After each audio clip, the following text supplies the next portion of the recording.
Thank you গো, thank you so much নব। তুমি কেমন কাটালে বলো 25শে ডিসেম্বর? তোমার কেমন কাটলো? তুমি কি করছো? তুমি তো এখন আর আমার লাইফে সেরকম একটা জয়েন করো না, খুব কম, রেয়ার, মানে হয় না, মনে পড়লো তাই এলাম, এরকম একটা ব্যাপার। সৌগত, অনেক দিন পর সৌগতকে দেখলাম। হ্যালো দিদি, কেমন আছো সৌগত? লাইভে জয়েন হওয়ার জন্য অনেক অনেক ধন্যবাদ। নেচার দাদা কখনো তোমার পায়ে পায়েল পরিয়ে দিয়েছে কি? ও মাই গড, হ্যাঁ দিয়েছে দিয়েছে।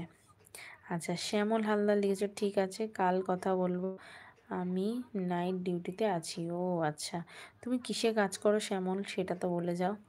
সৌগত লিখেছো, দিদি বাঁকুড়ায় এসো, টাইগার দেখ দেখবে তো, এসো। আচ্ছা, বাঁকুড়ায় টাইগার আছে, ঠিক আছে, নিশ্চয় সময় সুযোগ হলে যাবো গো। আচ্ছা, নব লিখেছো, আমিও ভালো কাটিয়েছি। আজ কখন উঠলে ঘুম থেকে? আজ তো অফিস ছিল, অনেক ভোরে উঠতে হয়েছে গো। ওই তখন কটা হবে, 4টে, 4টের সময় উঠেছি আজকে, এখনও পর্যন্ত ঘুমাতে পারিনি, বুঝতেই পারছো প্রচণ্ড টায়ার্ড লাগছে। অফিস থেকে এসে আবার একটু রান্না করলাম, খাওয়া দাওয়া করলাম, আর এই জাস্টে বসেছি, এবারে লাইফটা এন্ড করে শুয়ে পড়বো।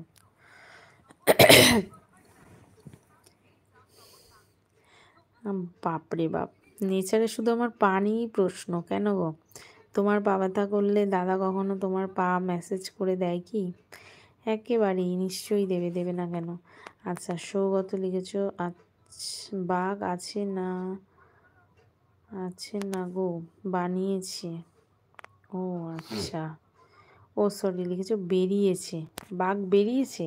ও মাই গড, তাহলে তো খুবই ভয় গো তোমাদের, কারণ বাঘ বেরোলে স্থানীয় মানুষদের তো খুবই ভয় একটা থেকেই যায়, স্বাভাবিক ব্যাপার। আচ্ছা, নব লিখেছো, কি করে ওঠো, দেরি করে ঘুমিয়ে এত তাড়াতাড়ি হয়ে যায় গো, হয়ে যায়। এই যে বলে না মাইন্ড অ্যালার্ম, বুঝলে নব, মাইন্ড অ্যালার্ম যদি তুমি দিয়ে রাখো না, কোনো ফোনেও কাজ হবে না, ঠিক ওই টাইমেই তোমার ঘুম ভেঙে যাবে।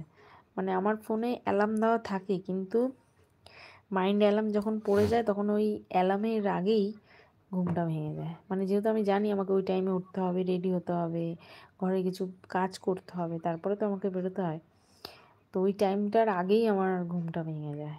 প্রতিদিন উঠতে উঠতে অভ্যেস হয়ে গেছে। আর যেদিন একটু ছুটি ছুটি থাকে সেদিনকে ওই 8টা 8:30 বেজে যায় ওই জন্য ঘুম থেকে উঠতে।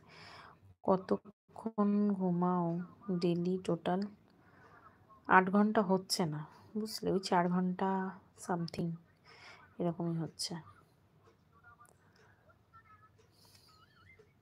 একদমই একদমই নেচার, একদম।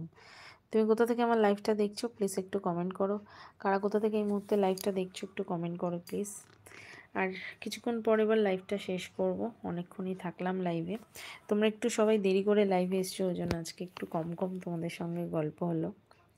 আর আজকে দেখতেই পাচ্ছ আমার শরীরও আর জাস্ট দিচ্ছে না, ওই জন্য আর বেশিক্ষণ থাকবো না, প্রায় 12টা বাজতে চললো। এবার সবাইকে টাটা বলবো, আবার এসে রান্নাও করো। হ্যাঁ, করতে হয় গো। আচ্ছা, এক্সিলেন্ট বৌদি ভাই, you are amazing, thank you so much, তোমরা অনেক অ্যামেজিং, কারণ তোমাদের সঙ্গে কথা বলে, তোমাদের সঙ্গে লাইভ করে আর অনেক বেশি এনার্জি আমি এনকারেজ করে নিই যে পরের দিন আমাকে ভিডিওটা দিতে হবে। কারণ এখন এই যে এখন লাইভটা এন্ড করে আমি একটা ছোট্ট একটা ভিডিও এডিট করব, কারণ কালকের জন্য রেডি রাখতে হবে না, কালকে ব্লগের ভিডিওতে তাহলে তো আমি দিতে পারবো না। তো চলো আজকের মতো টাটা বাই বাই বলি। বাপি মোল্লা, হাই দিদি, হ্যালো হ্যালো বাপি, কেমন আছো? দেরি করে আজকে লাইভে জয়েন করলে। একটা কথা বলবো। হ্যাঁ বলো, কি বলবে? আমার জান, কেমন আছো? কেমন আছো তুমি? আমি ভালো আছি। আমার জন্য অনেক লেট করে লাইভে এসছো, ওকে নো প্রবলেম, নেক্সট দিন একটু তাড়াতাড়ি চলে এসো লাইভে। নব লিখেছো, অফিস থাকে, কখন বাড়ি আসো? ওই 7টা, পৌনে 7টা, 7টার মধ্যে চলে আসি। আচ্ছা, বাপি লিখেছ, কিসে কালকে কালাকার চ্যান্দি পড়েছ? আচ্ছা, তোমাদের দাদাভাই একটু তোমাদের সাথে কথা বলবে, তো চলো যারা যারা এই মুহূর্তে লাইভে রয়েছো সবাই একটু তারা চটপট করে একটুখানি